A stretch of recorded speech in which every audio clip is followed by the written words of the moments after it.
السلام علیکم. بڑی ہی ایک امپورٹنٹ خبر آئی ہے، وہ یہ ہے کہ بھارت شاید پاکستان پہ حملہ کرنے کا منصوبہ بنا رہا ہے. میں ویسے تو آپ کو کافی ہفتوں سے یہ بات بتا رہا ہوں، لیکن اب لگتا یہ ہے کہ سچویشن بھارت کے آؤٹ آف کنٹرول ہو رہی ہے اور ان کو کچھ نہ کچھ کرنا ہے. جو ہندوستان کے اندر فارمرز کا احتجاج ہو رہا ہے وہ اس حد تک بڑھ گیا کہ مودی حکومت یا تو گھٹنے ٹیک دے گی یا کچھ اور کر کے فالس فلیگ آپریشن کر کے لوگوں کی توجہ ہٹائے گی اس سے.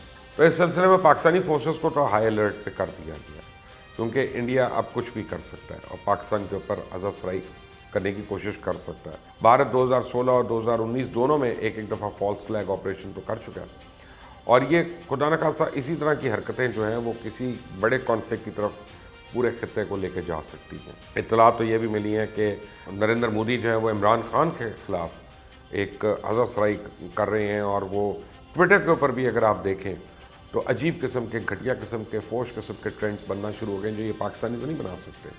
تو obviously یہ کوئی انڈینز ہیں کہ جو اب 5th جنریشن وار کے ذریعے پاکستان میں لوگوں کو اور ان کے آرم فورسز کے درمیان تعلق دوری پیدا کرنا چاہتے ہیں. ہو کیا رہا ہے کہ سعودی عربیہ اور پاکستان مذہبی آزادی کے حوالے سے امریکہ کی بلیک لسٹ میں شامل ہو چکے ہیں، اور امریکہ نے مذہبی آزادی کے حوالے سے جن ممالک کو بلیک لسٹ کیا ہے ان میں چائنا، سعودی عربیہ اور پاکستان کے ساتھ پہلی بار نائجیریا کو بھی شامل کر لیا گیا. اس کے سے امریکہ کو مستقبل میں ان ممالک پہ پابندیاں لگانے کا جواز مل سکتا ہے. اس میں حیرانی کی بات یہ ہے کہ بھارت جہاں سب سے زیادہ مذہبی آزادی کا گلا گھونٹا جا رہا ہے، اس کو اس لسٹ میں شامل نہیں کیا گیا، جس سے امریکہ کا دوہرا معیار واضح نظر آ رہا ہے.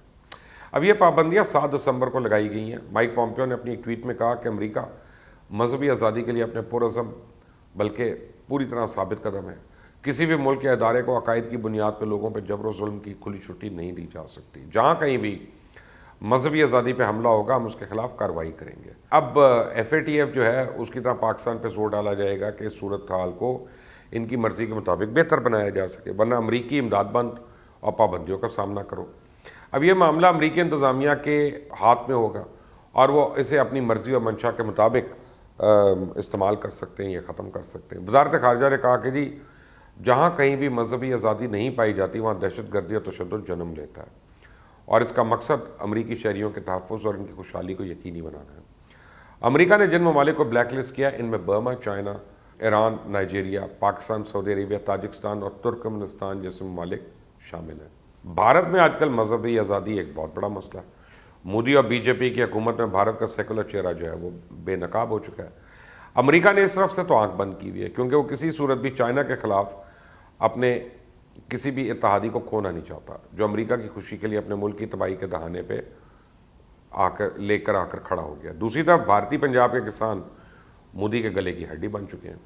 سکھ مشہور شخصیات اپنے حکومتی میڈلز واپس کر رہی ہیں، دھرنے میں خالصتان کے نعرے لگ رہے ہیں، مودی کو کھلے عام دھمکیاں دی جا رہی ہیں، گالیاں پڑ رہی ہیں کہ ہم نے راجیو گاندھی کو بھون دیا تو مودی کس کھیت کی مولی ہے. اور یہی نہیں بلکہ بھارت کی سابق حکمران جماعت کانگریس کے رہنما راہل گاندھی نے ٹویٹ کیا اور کہا کہ مودی جی کسانوں سے چوری بند کرو. ملک کے تمام باشندے جانتے ہیں کہ آج بھارت بند ہے، اس کی مکمل حمایت کر کے جدوجہد کو کامیاب بنائیں گے.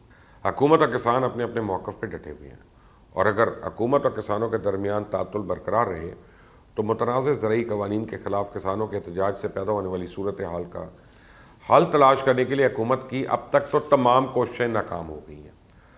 کسانوں کا کہنا ہے کہ وہ سیاہ قوانین کی واپسی سے کچھ بھی کم پر راضی نہیں ہوں گے، جبکہ حکومت کا کہنا ہے کہ قوانین واپس نہیں لیے جائیں گے، البتہ ان میں ترامیم کی جا سکتی ہیں. اس سلسلے میں امت شاہ کے ساتھ بھی ایک میٹنگ ناکام ہو چکی ہے. کسان رہنماؤں کا کہنا ہے کہ انہوں نے حکومت سے پہلے ہی کہا تھا کہ اگر وہ تحریری طور پہ تجویز پیش کریں تو کسان شاید اس پہ غور کر لیں. بھارتیہ کسان یونین کے ترجمان راکیش ٹکیت کا کہنا ہے کسان اب واپس نہیں جائیں گے، یہ ان کے وقار کا معاملہ ہے. کیا حکومت قوانین واپس نہیں لے گی؟ کیا حکومت کا ظلم جاری رہے گا؟ اگر حکومت ہٹ درمی پہ آبادہ ہے تو کسان بھی ضدی ہیں، قانون تو واپس لینا ہوگا. حکومت پہ کسانوں میں پھوٹ ڈالنے کا بھی الزام عائد کیا. ہزاروں کسان سردی کے باوجود پچھلے 14 دنوں سے دہلی کے سرحدی علاقوں میں مسلسل دھرنا دے رہے ہیں. انہیں قومی دارالحکومت میں داخل ہونے والے تقریباً تمام راستوں کا محاصرہ کر رکھا ہے، اور سردی کی وجہ سے کل ایک اور کسان کی موت ہو گئی. دھرنا شروع ہونے کے بعد یہ 5ویں کسان کی ہلاکت ہے.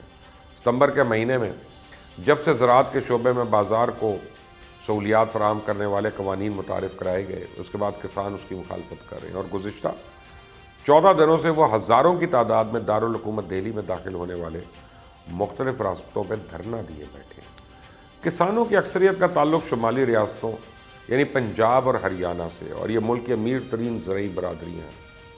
ان کی مہم کو سوشل میڈیا پہ انڈین پنجاب اور سمندر پار موجود انڈینز کی حمایت حاصل ہے۔